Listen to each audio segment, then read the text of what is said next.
Hola, un saludo. Mi nombre es Daniela Oyola y en compañía de mis compañeros Stephanie Martínez, Verónica Ríos, Daniela Oyola, Juan David Balbuena, les vamos a hablar sobre la ley del equilibrio de Hardy y Weinberg. Esta ley se desarrolla en el año 1908. El equilibrio de Hardy-Weinberg es también conocido como equilibrio panmíptico. Fue estudiado a principios del siglo XX por diferentes autores, pero fueron Hardy, un matemático, y Weinberg, un físico, quienes lo establecieron. Ellos desarrollaron una teoría que permite relacionar la estructura genética de una población con capacidad para evolucionar. Esto se basa de que una población de gran tamaño, donde los individuos se aparean al azar. ¿Qué es la ley del equilibrio? El equilibrio de Hardy-Weinberg es un modelo teórico para genética de poblaciones. La variación genética en una población se mantendrá constante de una generación a la siguiente, en ausencia de factores perturbadores. Pero tenemos claro el equilibrio en una población es cuando se mantienen frecuencias genéticas y fenotípicas estables de una generación a otra. Por esto, ¿esto qué quiere decir? ¿Qué sería una población sin evolución? Ahora que hemos tenido claro el contexto histórico, vamos a desarrollar una hipótesis. ¿Cuáles son las características que debe tener una población para no cambiar en el tiempo? Se dice que una población está en equilibrio cuando los alelos del sistema polimórficos mantienen su frecuencia en la población a través de las generaciones. Como principio, una población de gran tamaño donde los individuos son igualmente viables y también fecundos, el proceso de la herencia no cambia por sí mismo las frecuencias alélicas ni genotípicas. Esta es la hipótesis planteada, pero hay algo muy importante y a tener en cuenta. Por eso, Hardy y Wilbring establecieron unos criterios obligatorios para definir a una población en equilibrio. Una debe ser que no haya mutación. Tampoco debe existir un flujo de genes ni un apareamiento aleatorio y el tamaño de las poblaciones debe ser infinito. Además de eso, no deben haber criterios de selección. Todos estos parámetros son importantes para llegar a entender que la evolución no se cumpliría si estos parámetros se ejecutaran y se establecieran bajo las mismas condiciones, poblaciones cerradas, genes estables, no emigración y las poblaciones fueran pagmíticas. Bueno, primero hablan de que no existe mutación. Cuando decimos que no existe mutación, quiere decir que los genes no se van a duplicar y no se va a eliminar ninguna secuencia genética, sean bases nitrogenadas o secuencias completas de un gen. Es decir, que ninguno de los tipos de mutación se produciría dentro de una población. Bueno, aquí nos dicen que el apareamiento entre los individuos debe ser aleatorio. El proceso de reproducción dentro de los organismos va a ser igual para todos los individuos en una población. O sea, es decir, que ni machos ni hembras van a ejercer una presión selectiva sobre los demás individuos, sino que van a ser capaces de reproducirse con cualquier otro individuo del género contrario.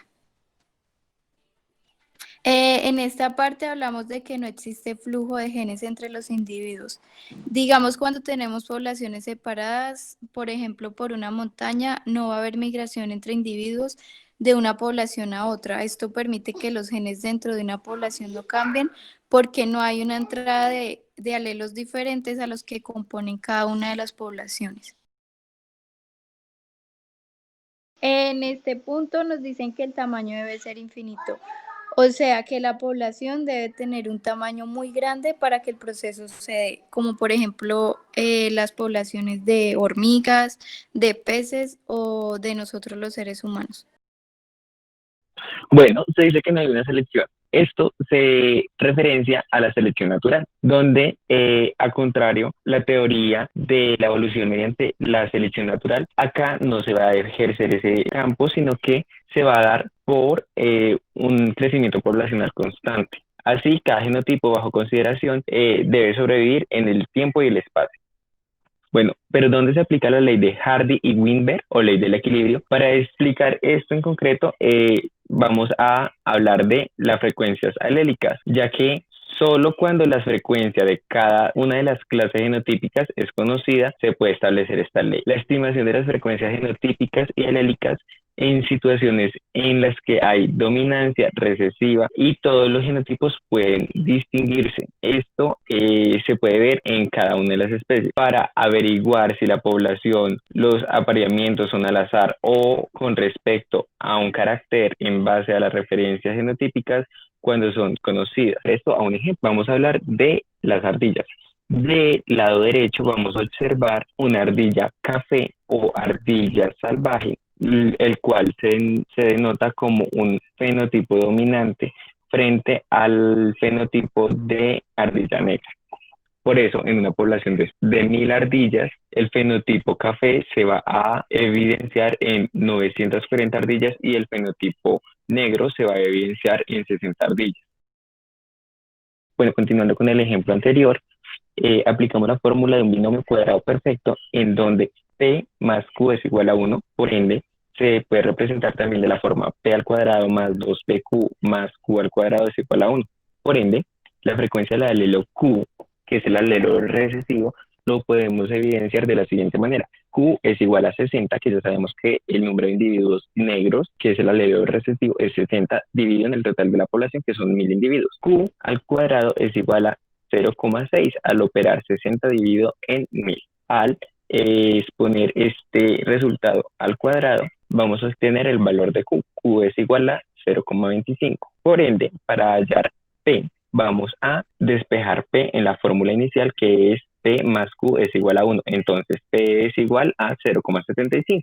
Reemplazamos los valores en la fórmula de la forma P al cuadrado más 2PQ más Q al cuadrado es igual a 1, donde sería 0,70 al cuadrado más 2 por 0,75 por 0,25 más 0,25 es igual a 1. Por ende, se opera y se van a obtener 0,56 más 0,38 más 0,06, que es igual a 1. Se cumple la igualdad, por ende, acá vamos a obtener pues que se cumple los parámetros de la ley del equilibrio o principio del equilibrio. Bueno, muchachos, eso es todo. Espero les haya gustado. Esto es una presentación de Gloria Estefanía Martínez, Verónica Ríos, Daniela Oyola y Juan David Balbuena. Muchas gracias.